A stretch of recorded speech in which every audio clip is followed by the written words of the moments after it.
Pande yetu sisi kama wachezaji tunashukuru, maandalizi yameenda vizuri, na kisaikolojia tushakaa sisi kama wachezaji, benchi la ufundi, kila kitu kimeenda sawa. Kikubwa tu kutekeleza yale yote ambayo tumeongea ili kufanya kazi katika mchezo wetu. Maswali kwa mchezaji? Karibu.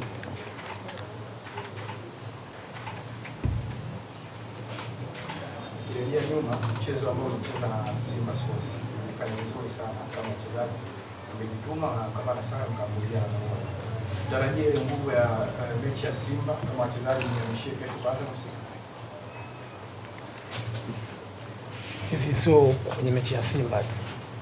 Ani sisi kila mchezo kwa sasa hivi, kwa sababu ligi inahitaji matokeo sehemu yote, na timu yote utakutana nayo lazima upate matokeo. Kwa hiyo kila mchezo tutaweka hali na morali kubwa ili kuhakikisha tunapata matokeo katika mchezo ambao tunaenda kucheza. Swali kwa mchezaji?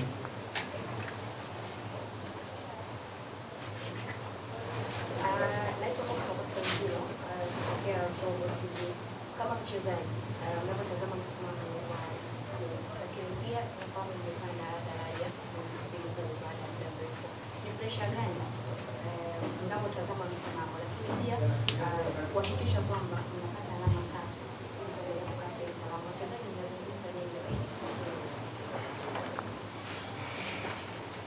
Sisi kama wachezaji tunatambua ligi ni ngumu safari hii. Kwa hiyo kila wakati ambao tukikaa sisi kama wachezaji tunaambizana kwamba kila mechi kwetu inatatiza kama fainali, kwa sababu kila mechi tunahitaji matokeo mazuri, hatutaki kuruzi.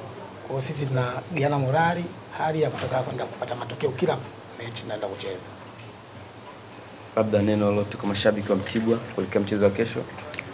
Kwa mashabiki wa Mtibwa tunawaomba wawe salama, na wale ambao wanakuja kutusupport kila wakati waendelee kuja. Kupoteza michezo iliyoisha, wasikate tamaa.